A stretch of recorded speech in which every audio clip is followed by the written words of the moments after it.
On today's episode, part 2 of our relationships and money series with Jillian Johnsrud. Welcome to the ultimate crowdsourced personal finance show. This is Choose FI. You're listening to Choose FI Radio. The blueprint for financial independence lives here.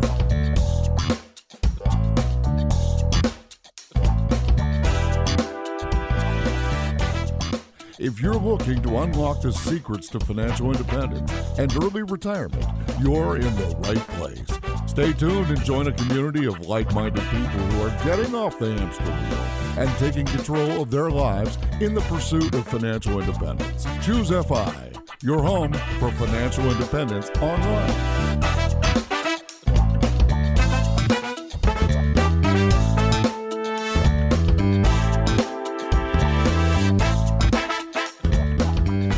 All right, guys, thanks again for joining us. This is a lot of fun. We're actually going to be picking up and continuing our conversation with Jillian Johnsrud. So many of you answered that call to action that we put out to our subscribers. What are you getting hung up on with regards to relationships and money? What are, the questions that maybe you're posing to your significant other or the roadblocks that you're bumping into? Let's try to build a framework around this and put some best practices into place. And Jillian has done this really is her body of work and really where she's leaned in the most significantly over the last couple of years. So make sure you first and foremost go back and listen to the Monday episode that just went live. This will be a continuation of it. Super excited to dive into it. And to help me with this, I have my co-host Brad here with me today. How you doing, buddy? Hey, Jonathan, I am doing quite well. Yeah, what's going on by you? Well, I woke up this morning and I had broccoli and hummus. I know. Okay. People like, dude, I really don't care what you had for breakfast. It really is not why I tuned in this morning. I hear you. But where I was actually going with that is that I am trying to detox post, Christmas, post New Year's. I found that, in the morning you could pick between a bagel and the flavored cream cheese or the bowl of cereal, whatever. And then I've just noticed that has started to become my norm, the heavily processed hard carbohydrates, even if they're quote unquote healthy. And I'm just like, you know what? Maybe I'm getting to be a little bit too dependent on that and went back to broccoli and hummus. And all of that was made a little bit better, a little bit easier by the fact that the sun is shining outside. It's just less depressing weather out there. It looks like we're moving into spring. Oh, it's so nice. Yeah, today is a beautiful day here in Richmond, VA. It's going to be in the 60s and sunny. And March is here. It is wonderful. And yeah, it's funny because sun is shining today. But Jonathan, we've had a couple of crazy ice storms in the last couple of weeks, just out of nowhere, like to the point where you called me. We actually lost power. We had a sense that we were going to lose power conceivably because it looked like the weatherman was saying, oh, stay tuned.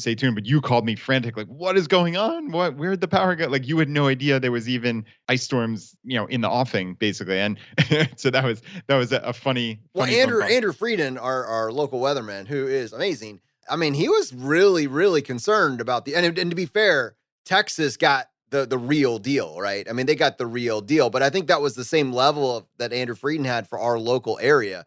And yeah, I was oblivious, but when I called you, you're like, oh yeah, it's about to hit the fan. Yeah, Andrew has become a good friend of ours, and he's a good friend of the show's, obviously. And yeah, they were talking about like a once in 30 year type ice storm. So the reason why we're bringing this up actually is, Jonathan, this was the first time that I have used travel rewards points in over a year. Oh my goodness. And you're back in the game.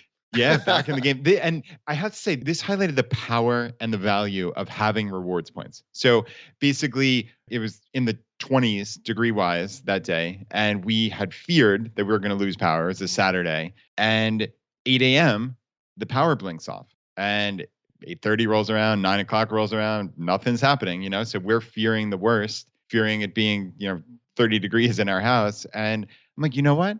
We have a Hyatt that's a Category 1 Hyatt Place about 3 miles from us. Let me call them and see if they have power. And if so, I'm just going to hop on the app and book a room. Just why not, right? It was 5,000 points. So clearly there is an opportunity cost to that, right? Like if I had used those as Chase Ultimate Rewards and I redeemed them, it would have been $50. But for me at that point, having a family of 4 sitting there in a cold house saying, oh, this looks pretty good. Let's see what happens, right? Like, it wasn't like a speculative booking. It was, wow, this is really a great case study of how valuable these points can be. That's amazing. So walk people through with when you're redeeming at Hyatt, Category 1 versus Category 5, what do people look for in terms of a great redemption via Hyatt?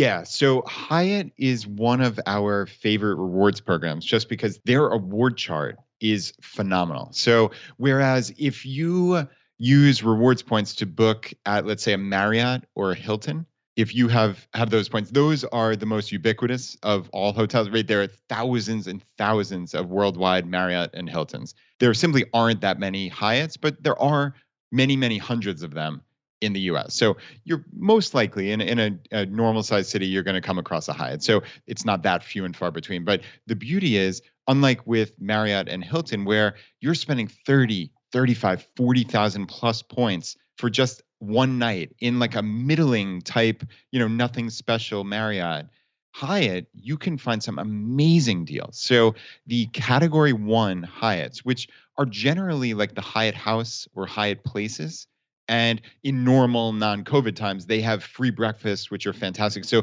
you're actually getting more than at like a ritzy type hotel. You're getting a free breakfast, a nice place to stay. And category 1s are 5,000 points a night. And category 2s are only 8,000 points a night. So the nice thing with Hyatt is that they are a transfer partner of Chase Ultimate Rewards. So you have these points sitting in your Chase account. We've talked about this, Jonathan, so many times that Chase Sapphire Preferred is our number one credit card that we recommend. It's just a phenomenal card, largely because of these Ultimate Rewards points, right? And the flexibility. So when those points reside in your Chase account, you can then transfer them to, they have more than a dozen hotel and airline partners. So they include some of our favorites like Southwest, United, Hyatt, and actually British Airways, but that's a sweet spot that's Brad's maybe taking you outside the scope. now. Brad is taking you from just a local Hyatt to here's how I can get you to Europe. Here's how I can get we you are to. going deep. We're going deep here. But anyway, that's what's so beautiful about those points is you can send them at a moment's notice to those programs. So they have all the flexibility sitting in Chase, right? And then when you need them, so in this case, I have, X number of hundreds of thousands of points sitting in my Chase account. I can say, okay, I need 5,000 points right now at Hyatt. I can log into Chase, transfer them real quickly to my Hyatt account. They transfer to most programs instantly, like literally the time it takes you to log out and log back in, that type of instant. And then 5,000 points show up in my Hyatt account. I booked this Hyatt place and we had a room. And it truly is that simple. You could do that. You could put together an entire trip if you were flying on Southwest or United, staying in a Hyatt. I mean, they're really, really convenient. So in this case, I did have some Hyatt points lying around, enough to cover the 5,000. But for me, 9 times out of 10, I'm just keeping my points at Chase and transferring them. All right. So there's a couple different levels to this type of play, but really I think what stands out to me is the travel industry is coming back and hospitality and entertainment industry are coming back, but some people are going to be slower than others to start booking those tickets. What does that mean? It means that travel rewards will fill the gaps, and so the opportunities and the redemptions are going to be amazing in the travel reward space over the next year and a half. And so you want to have those points. That way you can capitalize that if you're willing, and have the desire to do a little traveling when maybe other people aren't. Yeah, agreed totally. And I think the nice thing is, and we've talked about this for years on the podcast, just about travel rewards generally, and this time is probably the best example of this, is you always want to plan ahead, right? So even if you're not comfortable traveling right now, but maybe by the end of 2021, you are into 2022, start stockpiling these points. And like you said, there are going to be a lot of availability to use frequent flyer miles.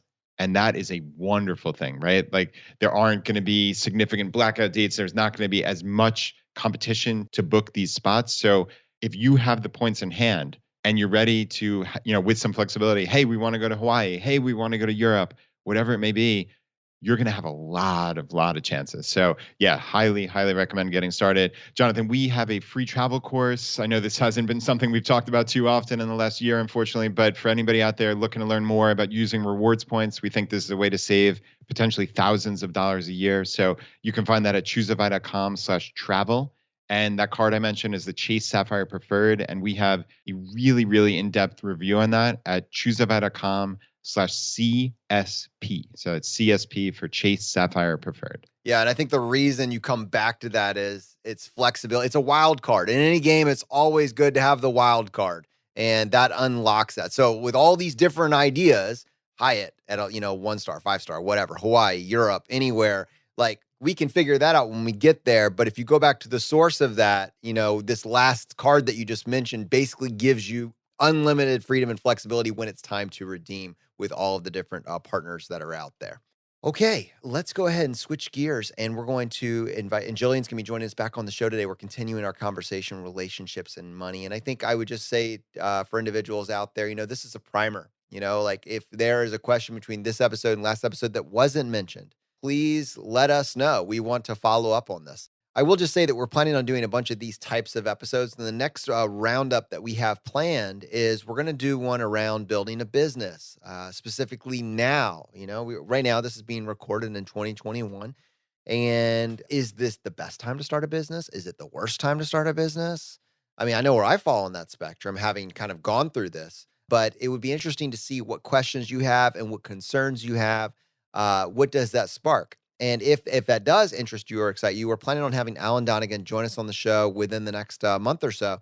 And if you would like to submit a question to be featured on that show, much like we're airing this episode today, just submit your voicemail. Go to choosefi.com/voicemail and, let us know you have a question for Alan. We'll play that on an upcoming episode that features him along with your question. So that's just kind of the idea, Brad. How can we crowdsource and bring in these experts in these different spaces to bring these questions to life for the larger audience? Yeah, you stole my thunder there. That's exactly what I was going to say on both the in-house experts and on the crowdsourcing side, right? Like we have talked about both of those concepts for the 4-year life of ChooseFI, that this is not about us. This is about the community. This is about your wins, what you're doing, the actions you're taking, and your questions. Right. And also, we've said this cannot be limited by our knowledge. So we have these amazing in-house experts on essentially every topic that exists in the FI world, from real estate to taxes to relationships like Jillian, and building businesses, the stock market, drawdowns, anything that people have questions on. We have friends of the show who can come in here and talk at a world-class level. So I think we're going to really try to do this. Jonathan, I mean, I would say once a month at least. Right? We can take people's voicemails on a very specific topic. And like you said, we're going to do building businesses with Alan Donegan this upcoming month. So just go to choosefi.com/voicemail and leave your voicemail for us and for Alan.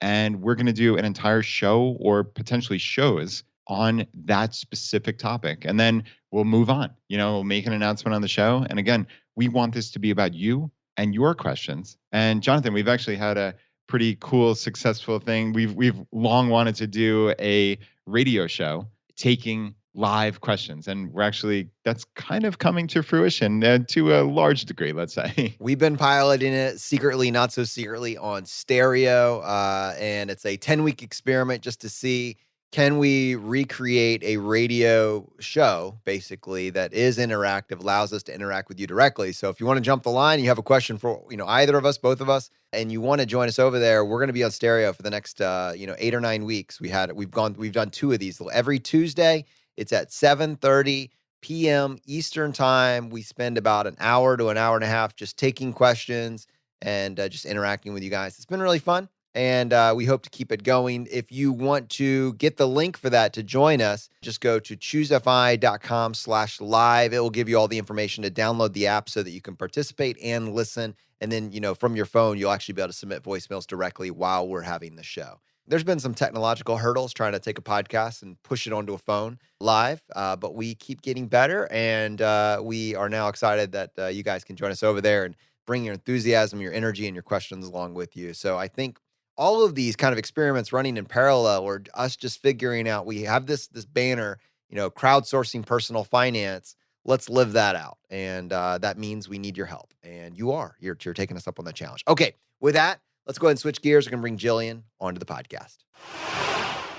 All right, everyone. So we're picking up our conversation on relationships and money with Jillian Johnsrud. Jillian, welcome back to the show today. Thank you so much. Yeah, this is going to be a lot of fun. Now, when we kicked off the prior episode, Relationships and Money, and Brad can give us an episode number in just a minute here. But when we kicked off that prior episode, we were really able to look at it on how do you start diving into your past money story and realizing kind of what it is that motivates you and creates fear as it pertains to money and relationships. We were also able to take a look at two individuals that are kind of at different stages and individuals that have different goals and how to merge those together. Highly recommend that people go listen to that episode. And Brad, do you by any chance know that episode number top of mind right now if people want to start with that?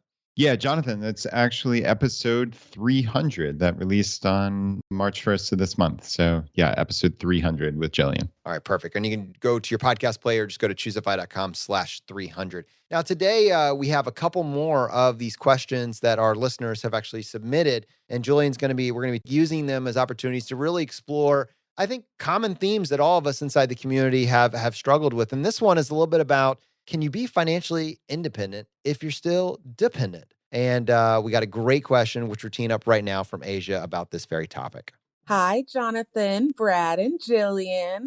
My name's Asia, and I'm calling in to get a perspective on a situation. So I'm currently engaged to my lovely partner of 3 years, and we'll be getting married later this year. We do have a slight age difference. So I'm 27, she's 23, and I work full time while she's completing her graduate degree. So she also does have a part-time position, which does help us in bringing income into our household as well. We both had really different money stories growing up. So I supported myself through college, and she was luckily able to get support from her lovely, awesome parents. And right now, we've been combining finances as we start to transition our lives from two separate entities to really becoming one when we get married later this year. So my partner currently has some things that are being taken care of by her parents still financially. So those things are her car insurance, the property taxes for the car. It is a fully paid off car that they've already taken care of. And then also her health insurance, and up until recently, her phone bill, which we just switched over to my plan this past month. So my partner is really ready to gain some more financial separation from her parents in order to really increase her own independence and start our lives together as a separate entity from them.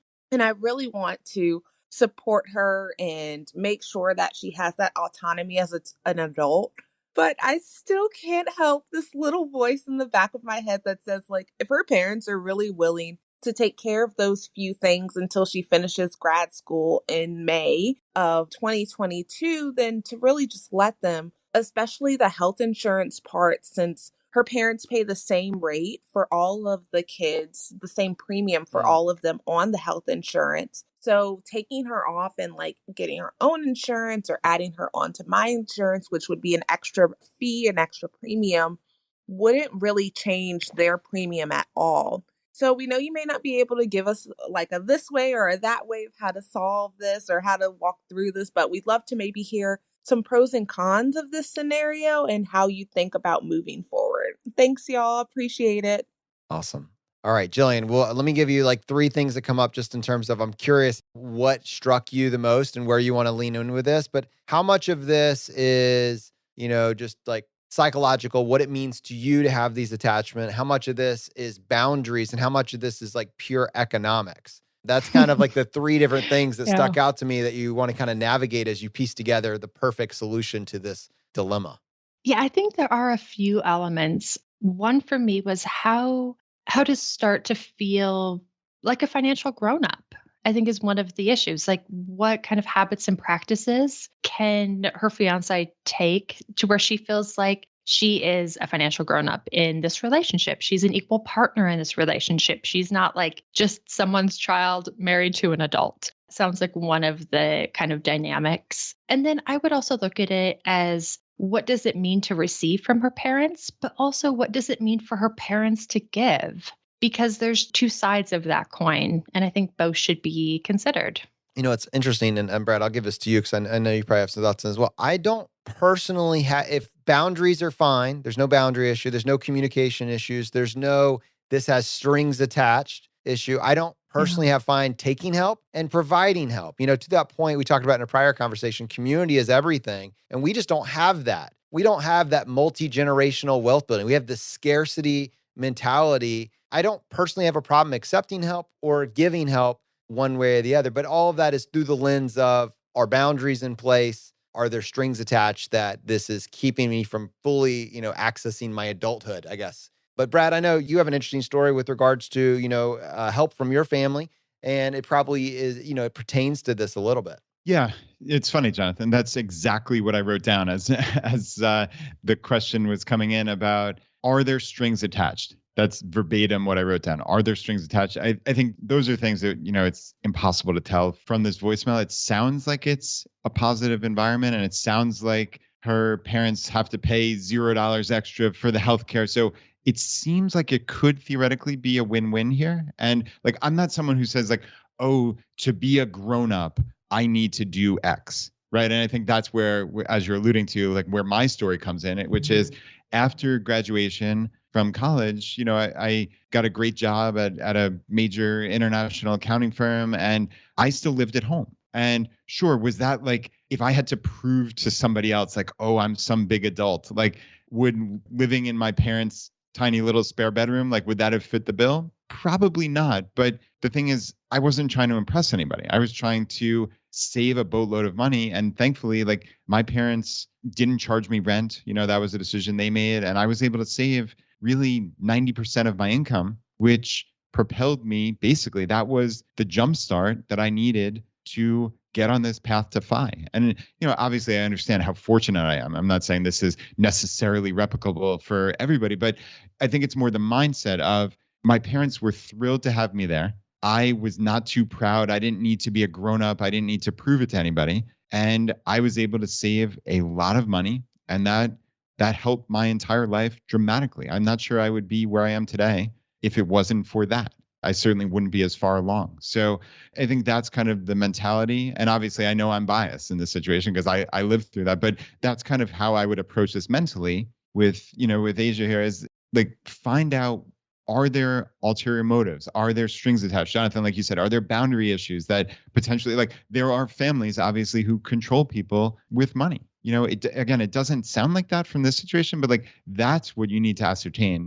And once you figure that out, then you can look at just the nuts and bolts of the actual money situation here, right? Like, if it doesn't cost the parents any money extra and you don't have to pay extra in healthcare premiums, like, to me, that sounds like a win-win, all things being equal, right? The trickle down of that I wasn't totally clear on, and maybe you can step in here, is what's happening at tax filing season with dependents versus not a dependent, if that is a factor in some way in this conversation, and in particular with the healthcare, obviously not the cell phone, but with the healthcare, if there's anything there, because there might be something along the lines of child tax credit. There might be something along the lines of claiming, there might be some benefits that are being lost one way or the other that might be important to root into to figure that out. But assuming none of that's in place, then yeah, I don't personally have a problem with the economic thing, but I'd hate because they don't have ownership of the healthcare, because they don't have ownership of the cell phone, they don't, to Jillian's point, back to you, Jillian, like, you don't also feel like you have any agency or control over your retirement or your future planning or your goals for your money. And I think that is it stunning your financial growth? So I think, and we'll get into this in a second, I think there's some things that you can do to kind of write your own rules of what does it mean to be a financial grown-up. You don't have to just assume society's rules or other people's rules, kind of to Brad's point, like in his rules, he could live at home and be a grown-up. And there wasn't any contradiction there. We each get to decide that for ourselves. So I think that there's some habits that we can put in place that would help her be a financial grown-up by her own definition. The family aspect, I have two experiences of like how this plays out on the other side of the coin. So I got married at 19, very young. My family wasn't super excited about this.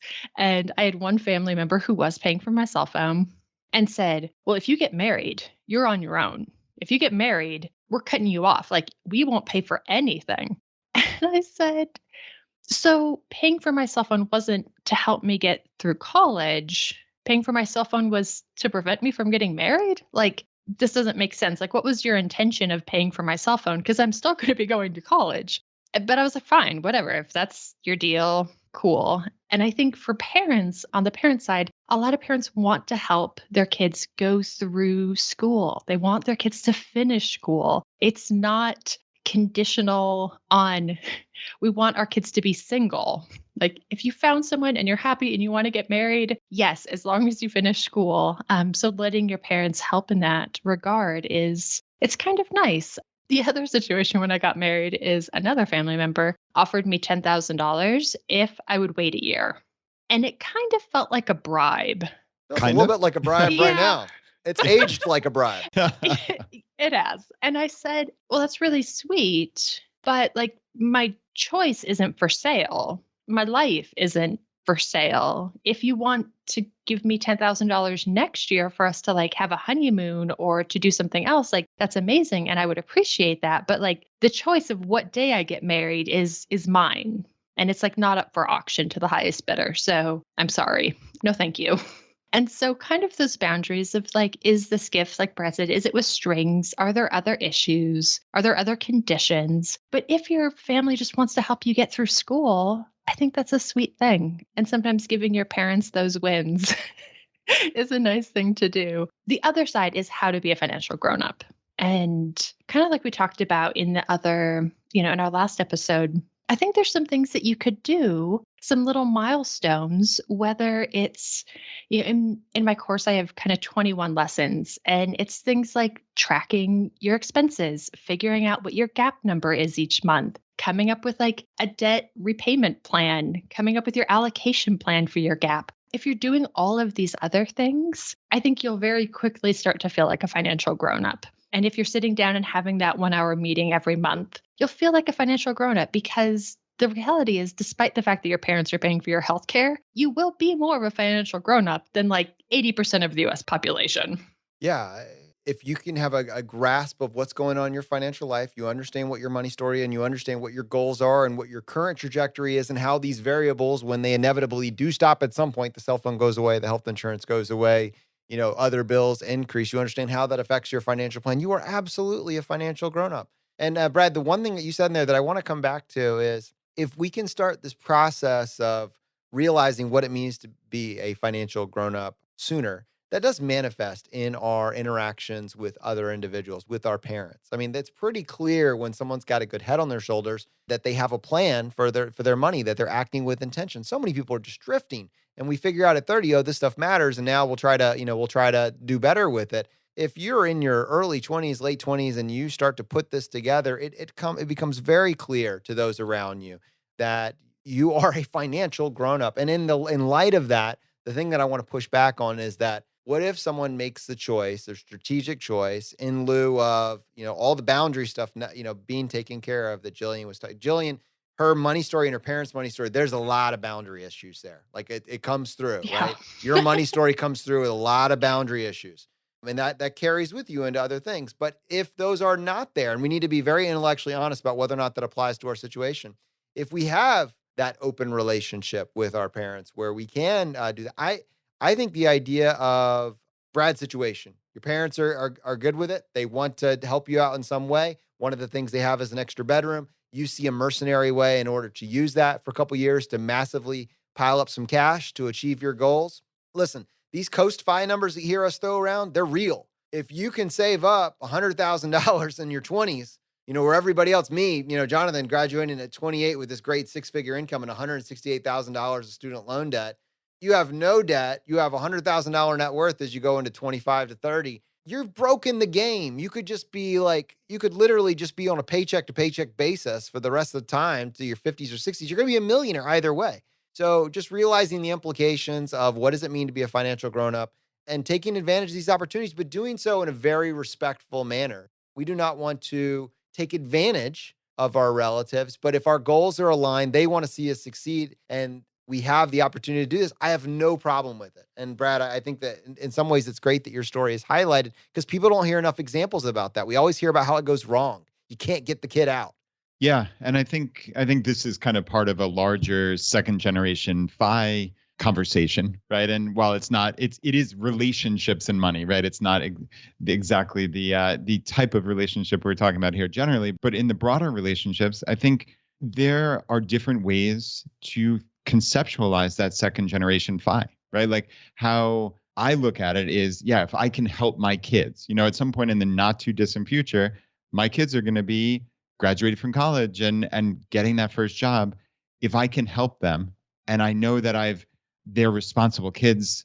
They're not just kind of loafing and doing nothing. Like, of course I'm going to help them out as much as I possibly can, but that's my choice. And that's not to imply that that's the right choice for everybody, because I think there's an equally valid case to be made for, hey, let's teach financial skills in a safe way. Of, you hear people in the FI community saying, I'm going to charge my kids rent. I'm going to, have them pay on a certain date of the month to kind of make it akin to real life. So I fully respect that. I think for me, and where I come down on this, is that I hope to impart this type of education on my kids throughout their entire childhood. So I'm not going to need to give them some stark lesson at 22, that first day that they have a paycheck coming in. So if I can help springboard them, and again, I know what kind of fortunate position that is, but if I can help that, of course I'm going to do that. So yeah, that's kind of how I come down on this. And yeah, I'm glad it can be useful, because I think this is an interesting strategy to help your children in a way that's not actually just handing them money. It's not all that far off, obviously, right? Because you're not charging expenses. So I understand how tenuous of an argument that is, but it is an interesting concept. I interviewed Bobby and Coral Hoyt on my podcast, and while they were trying to pay off their student loan debt after they got married, they moved in with her parents, I think for a year or two, while they paid all of that off and started saving. And he said it was an amazing experience. And her father ended up getting sick during that year. I think eventually passed away. And they just, that's one of the most cherished moments in their marriage, was getting that time with him and being able to be there to support them. And if you can nurture that kind of warmth and intergenerational love and support, that's amazing.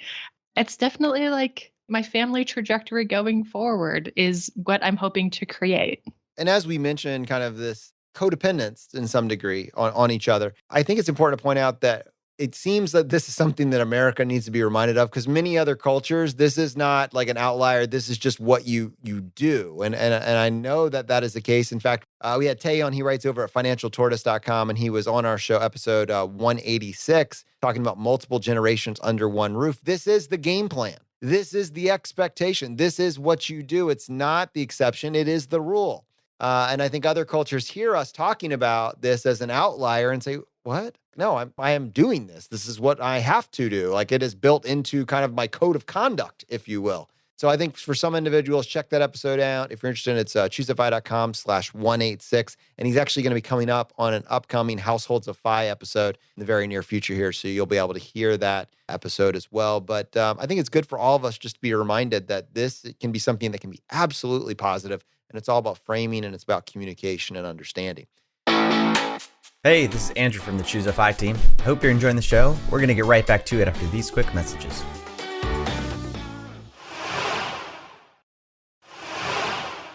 All right, Jillian, I think we have one more voicemail today. Yeah, we have Precious, and it's the very simple question that we've all, if you're especially in a partnership, a marriage, you cross this bridge, how do we start to combine our finances? Hi, I have a question. So I'm getting married in a few months, and I am interested in learning about some of the best resources or best ways to combine finances. We're relatively young, and so far we do Zelle and sending money back and forth. I'm looking for a more efficient system in either opening up a credit card or having a joint account. Thank you. And I really love what you guys do. Awesome. Thank you, Precious. And thank you for the voicemail, and congratulations as well. Yeah, I mean, this is a huge question, and it's a little scary when you're going from maybe trying to start a financial plan, but realizing, all right, well, I need to do a financial plan for myself, but I also kind of need to do a financial plan for this entity that we're creating together, this marriage that we're about to enter into. So there's more participants, there's more complexity, and this is just the beginning of a much larger conversation. So Jillian, what stands out to you? And she mentioned Zelle, which is like a peer-to-peer payment system, and maybe opening up a credit card. Do we start there, or do we maybe take a step back? Oh, so I'm a romantic, and I love to think that all love will last forever and nothing will ever go wrong. I would not open up a credit card with your partner, with a spouse, those first years of marriage, because I've seen credit card bills get divvied up in divorce and settlements. And it sucks to get divorced. Usually it's a painful process. But when you also get $10 or $20 or $30,000 of your ex-spouse's credit card debt that you are now on the hook to pay for over the next few years, like it is a bitter pill to swallow for a long period of time. So I would keep your guys' credit cards separate. Each have your own. Don't co-sign those credit cards. That's the one thing early in marriage. If you have the ability, I would keep those things separate. But getting married, it's a great time to open up a joint bank account because worst case scenario, you spend the money that's in there, but you can't go like $40,000 in debt with it. And it can make that kind of passing money back and forth, which is maybe a more impromptu, less organized method. You guys can really sit down and figure out joint bills, joint shared expenses, how much people contribute if you want to kind of take a baby step towards joining your finances. Yeah, Jillian, this is interesting. So, right, if we hear Precious's voicemail and we kind of presuppose that the ultimate goal is completely combined finances, and I know that's a logical leap here, but let's just assume that's the ultimate goal. So, I guess your thought is almost like a baby steps, right? Like, let's take small actions that will get us on the same page, will open those lines of communication, right? I think that goes back to our first episode 300, where we spent a significant time just talking about communication. That's the fundamental bedrock of all of this when it comes to money is let's just try to talk. Let's try to get on the same page. Let's try to see what are we coming into this relationship with, mentality wise, right? And then we can move forward. So I guess you're saying the very first thing that you most likely would advise people to do is to open up a combined checking account, right? Is there, just confirm that for me. And then like, what would be maybe like, in theory, like a next step or two that someone could take? I think combining all of your finances, I think she mentioned that they're young, and for couples that marry young, when you don't have a lot of assets, like doing 100% combined finances makes a lot of sense because your financial life is very simple. You guys are going to grow it together over time, and it's much easier. Honestly, if I ever had to, I don't have to remarry, but if for whatever reason I did remarry, I'm not sure I would do combined finances. Like, I have 5 kids, we own 4 pieces of real estate. Like, my financial life is just very complicated. And it would be hard to merge with another person's financial life. So that's like the great thing when you're young and you don't have kids, like combined finances is often a great solution. But I would just take that first step. That 1 hour money meeting a month is going to be so important at the beginning of a relationship to get on the same page, to talk through these things.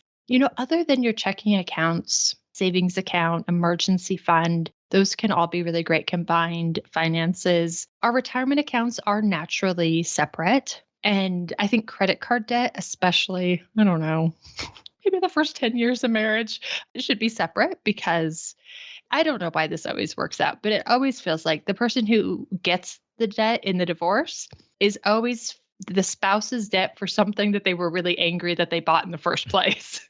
Like, I hate that he collected comic books, and now I have $20,000 of comic book debt that I'm on the hook to pay. In a divorce, Jillian, you're getting a car with the most amazing tent ever. I just want you to know that's.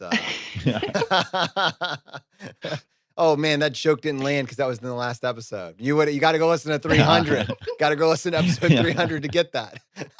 We chuckle, Jonathan. We chuckle. Courtesy laugh from the sideline. But especially, any debt that you would.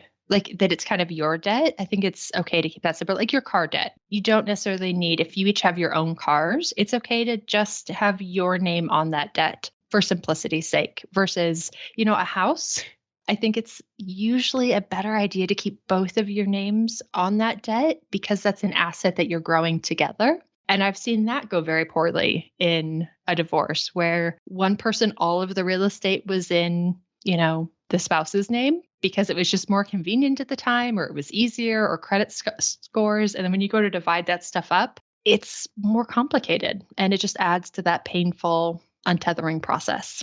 Yeah. And I just want to put a little note in here. Obviously, this is not legal advice, right? Like every state, there are different state laws and such when it comes to divorce. So, clearly this is going to be a situation by situation thing. You're just talking in general and anecdotal from your experience, right? I just want to clearly make that obvious to everybody. But the point definitely holds that's an interesting way to mentally approach this. Like you said, like, hey, we're buying this house together because that's something we're growing together.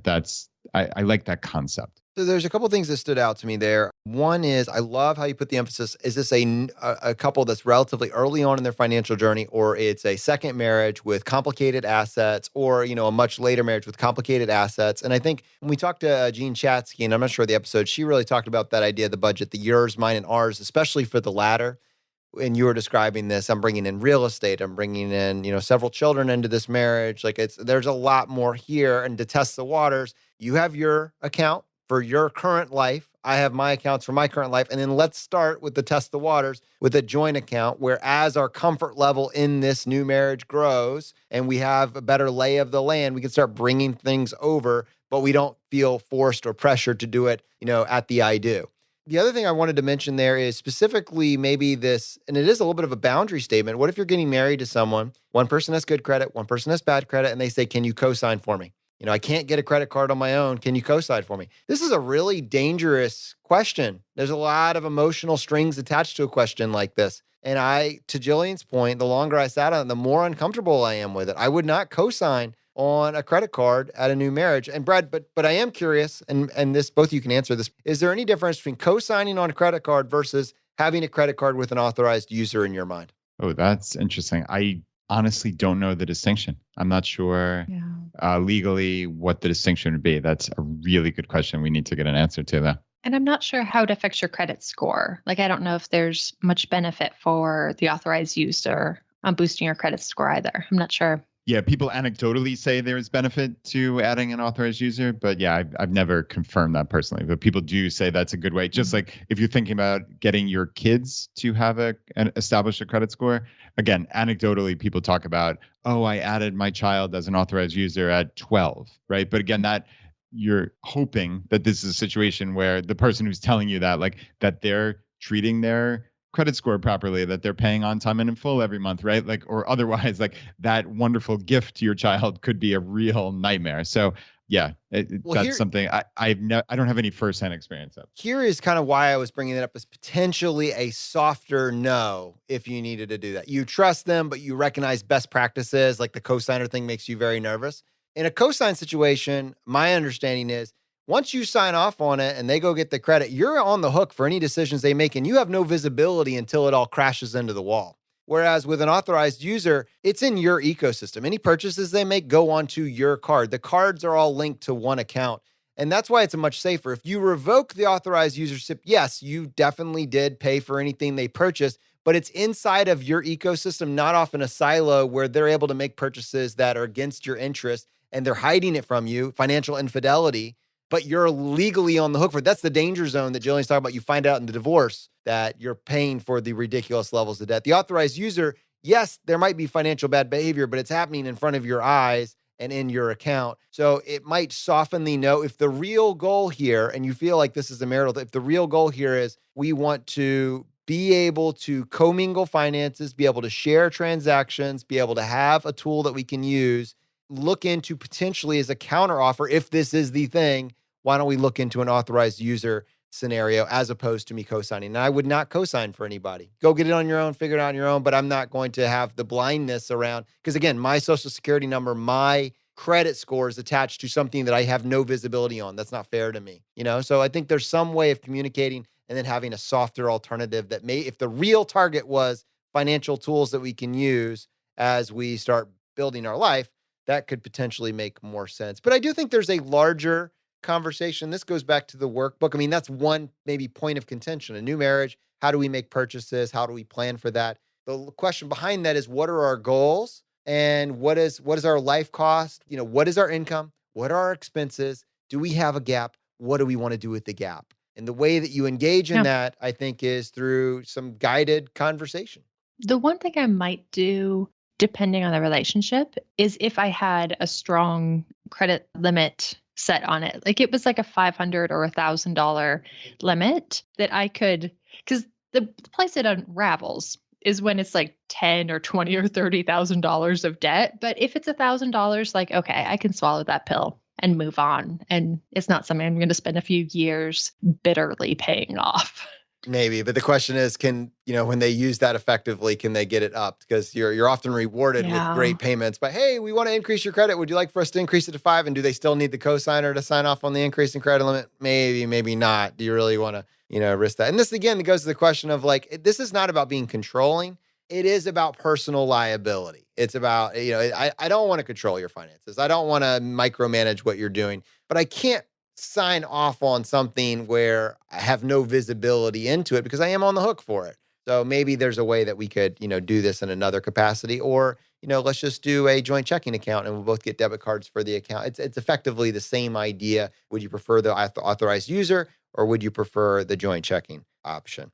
All right. So relationships and money, it's something that we'll keep coming back to. Please, send us your questions, send us your voicemail. Jillian will be back on the show several times this year, and we'll just kind of aggregate your questions. If this prompted you, but it maybe missed some nuance, send us your voicemails and your feedback, and we'll put those together, and we'll do additional shows on this very important topic for the community.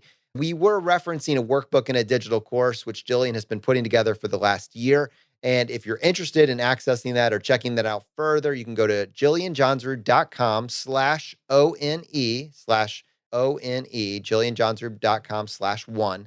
And she's put all the resources there for you. Just go to JillianJahnsrud.com/1. That's ONE. Yeah. And for the month of March, if you use the coupon code CHOOSEFI30, you'll get an extra $30 off. So hopefully it'll be nice and affordable. Actually, one other thing, for every course that's purchased, I am giving a course away for people who are really low income. So on the page, you'll find information. You can shoot me an email, and I'm really excited to kind of create financial equality and make it accessible for everyone, no matter what your income is. Especially this year, COVID's been really hard for a lot of people, and they could really use the information. They just don't have, they don't have the $90. All right. Well, Jillian, thank you so much for coming on the show today. Thank you guys so much for having me. And anyone listening to this, again, if you actually do have a question around relationships and money and you would like to have it featured on the show, I said leave us a voicemail. To do that, just go to ChooseFI.com/voicemail. We'll feature your question on an upcoming episode. All right, guys. Again, a huge thanks to Jillian. And I think you see how important these conversations are and really how tricky they are. But there is some strategies, some best practices here when you're navigating this. And I appreciate Jillian helping us with that framework. Brad, excited, as we start to bring this episode to a close, I just wanted to point out, I noticed this bobblehead behind you, and one of them looks kind of like you, and one of them looks a little bit like me. And I don't know, man, is that a sign that we've made it? Tell me more about that. Oh, yeah, this was one of those funny kind of things. So this past weekend, I get a package in UPS. I open it up, and it's from allstarmoney.com and the Motley Fool.